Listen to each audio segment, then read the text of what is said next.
derrière ce travail professeur associé, il y aura bien sûr des conférences sur des thèmes directs et variés pour les étudiants, mais il y aura aussi un travail d'animation d'une chaire qui va être créée pour réfléchir et faire des propositions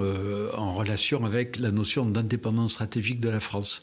C'est pas ma spécialité, moi je viens d'un horizon assez différent, mais ce qui est intéressant, qui m'a plu, c'est d'abord que c'est nouveau. Donc ça va me faire découvrir des nouvelles choses, sortir de ce qu'on appelle sa zone de confort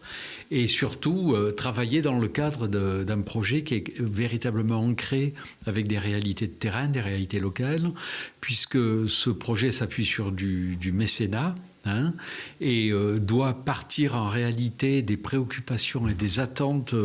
du tissu entrepreneurial et industriel local pour effectivement, à partir des problématiques, des attentes, amorcer des réflexions et engager un travail de réflexion de longue haleine qui va durer 3 ans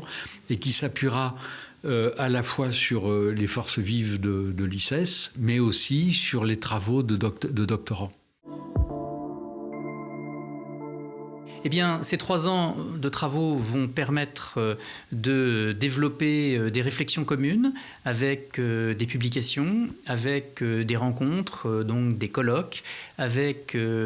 des ateliers de travail qui permettront à des personnes qui n'ont pas l'habitude de se rencontrer, de travailler ensemble. On a parlé de François Molins, il y aura également Jean-Claude Gallet, l'ancien patron de la brigade des sapeurs-pompiers de Paris, Jean-Paul Laborde, l'ancien directeur exécutif de la lutte contre le terrorisme de l'ONU, donc ancien sous-secrétaire général de l'ONU. Autant de personnes qui ont une expérience très particulière et qui, avec leur regard, avec leur connaissance d'un certain nombre de rouages, sont en mesure d'éclairer certains aspects de sujets qui sont des sujets d'actualité. 3 années denses, mais on est là pour ça, on est là pour travailler. C'est aussi une façon de montrer à nos étudiants que le savoir n'est pas quelque chose d'acquis. Le savoir se construit et si on veut être un établissement de nature universitaire, il faut en permanence construire un savoir qui est un savoir adapté à demain. Notre objectif est de former des étudiants qui seront prêts à se retrousser les manches et qui auront les bonnes compétences pour travailler demain, travailler pour le département, puisque c'est une des finalités de cet institut, mais travailler aussi pour la France, puisque